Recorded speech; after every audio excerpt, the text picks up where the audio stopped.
বাতের নিচে কই মাছ হাতে এটা দেয় না, কিন্তু মক্কা শরীফ কুত্তা উঠাইছে ওটা দেয়। কেউ গেলে আসে না ভাই, এতটা এটা নকল করছে। কয় বেডিরা কাল বেড়াগো খেদমত করবো ব্যস্তের জন্য, বেড়াগো করার কোনো কি নেই, দরকার নেই। এটা বেশিরভাগ হেফাজত হুজুরের মধ্যে পাইবেন, তোরা কাল আমার খেদমত করে, আমি না। কিন্তু আল্লাহ রাসূল সমানভাবে তার বিবিদেরকে খেদমত করতেন, বিবিদের থেকে খেদমত নিতেন। সুবহানাল্লাহ বলেন না সুবহানাল্লাহ। যেমন মা আয়েশা সিদ্দিকাকে যখন শাদী মুবারক করেন, মা আয়েশা সিদ্দিকার বয়স ছিল সামান্য 7 বছর সম্ভবত। মা আয়েশা সিদ্দিকা তখন 7 বছরের একটা কন্যা। আমাদের তো অনেকে 7 বছর 8 বছরের হয়, কারো মেয়ে আছে, নয় কারো বোন আছে, আছেন কিনা? তো এদের কি করে সাধারণত এই খেলনা টেলনা লয়ে হারাহারি করে, দুষ্টামি করে, ঠিক না? ঠিক। আয়েশা সিদ্দিকা এরকম খেলনা নিয়ে দুষ্টামি করে না, আমার নবীও তার সাথে খেলনা নিয়ে দুষ্টামি করে। সুবহানাল্লাহ। আয়েশা সিদ্দিকার এই পরিস্থিতি দেখে আবু বকর সিদ্দিক কয়, ইয়া রাসূলুল্লাহ, আমার আয়েশা তো ছোট, আর আমার নবী বলেন সে ছোট, তাকে যেভাবে আনন্দ দেওয়া যায় এইভাবে আনন্দ দেওয়ার স্বামী হিসেবে আমার উপরে ফরজ। আর হুজুর কন্যা সুবহানাল্লাহ। এটার নাম ইসলাম। বলেন এটার নাম কি? ইসলাম। এটার নাম ইসলাম। দেখেন কেমন খেদমত করতেন নবীজির কন্যা মা ফাতেমার। একটা কথা মনে পড়ে গেল, মা ফাতেমা খাতুনে জান্নাত রাদিয়াল্লাহু তাআলা আনহা, তিনি অসুস্থ হওয়ার পরে ঘরের মধ্যে একদম মুমূর্ষ অবস্থার কাছাকাছি পৌঁছে গেছে।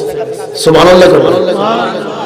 হযরত আলী রাদিয়াল্লাহু তাআলা আনহু তিনি এসে বলতেছেন, ও বিবি, তোমার শরীরের মধ্যে কোন জায়গায় কি অবস্থা আমাকে বলো, আমি তোমার খেদমত করার জন্য আসছি।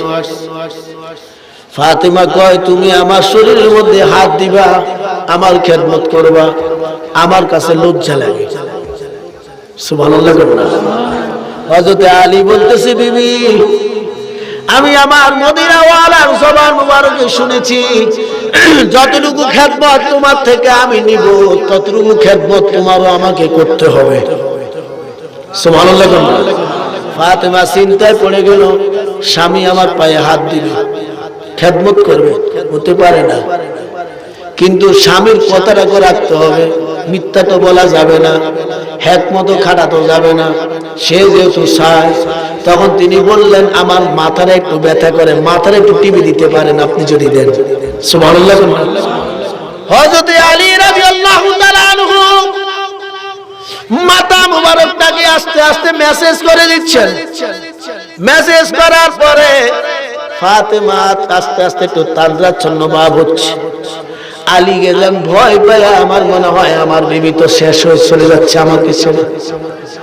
বিবিকে একটা এইভাবে ঝাঁকুনি মারলেন। ঝাঁকুনি মাইরা কয়, বিবি, তোমার দেহের যে পরিস্থিতি আমার মনে হয় তুমি বিদায় হয়ে যাবে। আমার একটা শেষ কথা তোমার কাছে। কয় কি? কয় তোমার যে পরিস্থিতি, এই পরিবেশ পরিস্থিতিতে মানুষ কাছের লোকগুলো জিজ্ঞেস করে তোমার কি খাইতে মন চায়, তো আমিও তোমার জিজ্ঞেস করি তুমি একটু বলো কি খাবার তোমার মন চায় শেষবারের মতো। আমি আলী তোমাকে একটু ওই জিনিসটাই না যদি খাওয়াইতে পারি, স্বামী হিসাবে আমার মনে আর কোনো কষ্ট থাকবে না। বলে বলেন, আনসিজন ছিল। হযরতে মা ফাতেমা বলতেছেন স্বামীকে, আমার একটা আনার খাইতে মনে চায়। সুবহানাল্লাহ বলেন না। এখন কিন্তু আনার ফল সারা বছরে পাওয়া যায়, সিজনও পাওয়া যায়, অসিজনও পাওয়া যায়। তখন কিন্তু অসিজনে ফল পাওয়া যায় তো খুবই কম। ফাতেমা বলছে আনার খাবে। হযরতে আলী পকেটে আতাইতেছে, পকেটে তো টাকা নেই। সুবহানাল্লাহ। বিবি স্বামীকে লজ্জা দেয় নাই, ডাক দিয়া কয়, স্বামী, আমার মাথার নিচে বিছানার নিচে দিয়ে 3 দিরহাম আছে। তোমার কাছে টাকা নাই আমি জানি, পকেট হাতাইয়া তুমি লজ্জা পাওয়ার দরকার নাই, এই 3 টাকা নিয়ে যাও, মন চাইছে আনার খাওয়ার জন্য, যদি আমার কিসমতে থাকে আমার আল্লাহ তোমাকে ব্যবস্থা করে দিব। আরো জোরে কন্যা সুবহানাল্লাহ। আপনারা আর আমার বিবি কি কইতো, জীবনে বার করে দিত, জীবনও দিল। আর যদিও দিত তাইলে আপনার জন্য একটা খোঁড়ার ব্যবস্থা কিন্তু তৈরি হয়ে গেছে। ঠিক না বা ঠিক করলেন? একটা খোঁড়ার ব্যবস্থা। কেমন? আল্লাহ যদি তার সুস্থ করে তখন সে কইতো শেষ সময় আইসা তুমি আমারে কি খাইতাম কইছো, আমি কইছি আনার খাইতাম, তোমার পকেটে তো টাকা নাই, আমি 3 টাকা দিছি, পরে না আনানি খাওয়াইছো, তুমি কি পারছো? কি ঠিক না বা ঠিক বলেন? কিন্তু ফাতেমা নিজের টাকা বাইর করে দিলেন, এরপরেও কোনদিন মনের মধ্যে এরকম কষ্ট রাখে নাই। সুবহানাল্লাহ। হযরত আলী 3 দিরহাম নিয়ে বের হবেন, হাসান হোসেন 2 ভাইকে ডাক দিয়ে কয় বাবা আমি তোমার মায়ের পছন্দের একটা ফল আনতে বাজারে যাই, তোমরা আমার অ্যাবসেন্টে তোমাদের মায়ের একটু খেদমত করিও। সুবহানাল্লাহ। 2টা সন্তান দেখছে বাবাই কেমনে মায়ের মাথা মেসেজ করে, ছেলে 2টা 2 পাশে দিয়ে বসে মার মাথা মেসেজ করতে যায়। হযরত ফাতেমা 2টা সন্তানকে হাতটা ধরে তাদেরকে মুছে দিয়ে কয় বাবা আমার মাথা ব্যথা অত আর নাই, তোমার বাবা খেদমত করার পরে চলে গেছে, তোমরা আমার কাছে বসো আর আল্লাহর কাছে আরজি পেশ করো, কারণ তোমরা দোয়া করলে আমার আল্লাহ আমার মুসিবত দূর করে হায়াত কমে গুলো বাড়াইয়া দিতে পারে। আরো জোরে কন্যা সুবহানাল্লাহ। এই জন্য মা বাবা অসুস্থ হলে সবচেয়ে বেশি দোয়া কবুল হয় সন্তানের। বলেন না কার? আপনার আব্বা আম্মা কবরে গেছে, আপনি দোয়া করেন রব্বির হামহুমা কামা, হুজুর করে নিয়ে করবেন, আমি আপত্তি নয়, করেন, তবে নিজেও করেন।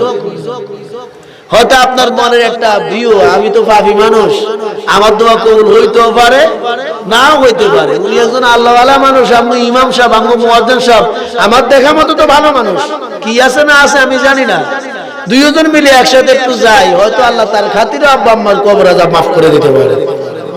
আরো জোরে কন্যা সুবহানাল্লাহ। না এছাড়া আর অন্য কোনো উদ্দেশ্য আছে আমাদের? কোনো উদ্দেশ্য নেই। তবে নিজেও কোয়েন কি রব্বির হামহুমা, নিজেও আল্লাহর সাথে কোয়েন। এই হাদিসের এই আয়াতের ব্যাখ্যার মধ্যে বললাম নবী আমার ডাক দিয়ে গায় উম্মত, এ মা বাবা প্রিয় সন্তানগুলো শুনিয়া লও, যখন এই দোয়াটা পড়ে তুমি চোখের পানি কাতরা পরিমাণ ছেড়ে দিয়েছো, কিন্তু এই চোখের পানি জমিনে এখনো পড়ে নাই, রহমতের ফেরেশতারে আমার আল্লাহ ডাক দিয়ে কয় ও ফেরেশতারা সাক্ষী থাকো, তো আমার এই বান্দার চোখের পানি জমিনে পড়ার আগেই তার আব্বা আম্মার গুনাহ আমি আল্লাহ মাফ করে দিছি। সুবহানাল্লাহ। আর জোরে কন্না সুবহানাল্লাহ। এখন হুজুরে আল্লাহ দোয়া করতে হয়েছে, হুজুরে দোয়া করো, আমার দোয়া করার দরকার নাই, এরকম পাবলিক আছে না নাই? ওই কথা কানে আছে না নাই? আখিরি মোনাজাতের টাইমে তো একালাই কান্দ, আমি বিরোধিতা করি না, হুজুর আখিরি মোনাজাত দিচ্ছে, আপনারা কবর নিয়ে ব্যস্ত, তো সারাদিনের মাহফিলের দোয়া মুখ্য ইবাদত, এই দোয়াটা হচ্ছে ইবাদতের কি মূল। এখন আপনি কান্নাকাটি করবেন, চোখের পানি ছাড়বেন, আল্লাহ যেন এই মাহফিলটা কবুল করে আমার আওলাদরে মাফ করে দেয়, ঠিক কিনা? তা আপনার চোখের পানিরও খবর নাই, আমিন বলারও খবর নাই, কোনো কিছুর খবর নাই, শুধু খেয়াল আছে তাবারক একটা জায়গায় কেমন লইন 3টা,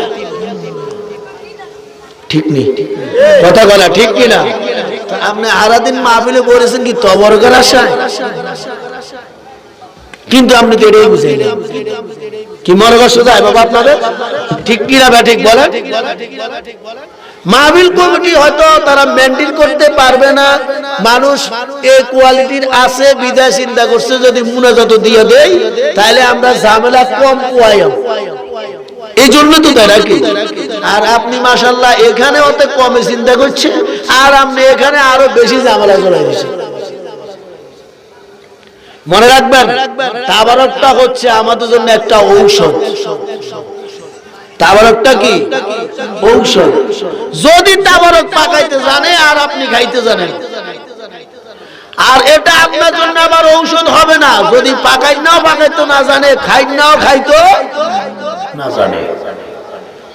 কেউ তাবারক খাই হইব ডায়রিয়া, কারো হইব কলেরা, আবার কেউ তাবারক খাইয়া দেখবো আরো মারাত্মক রোগ ভালো হয়ে গেছে।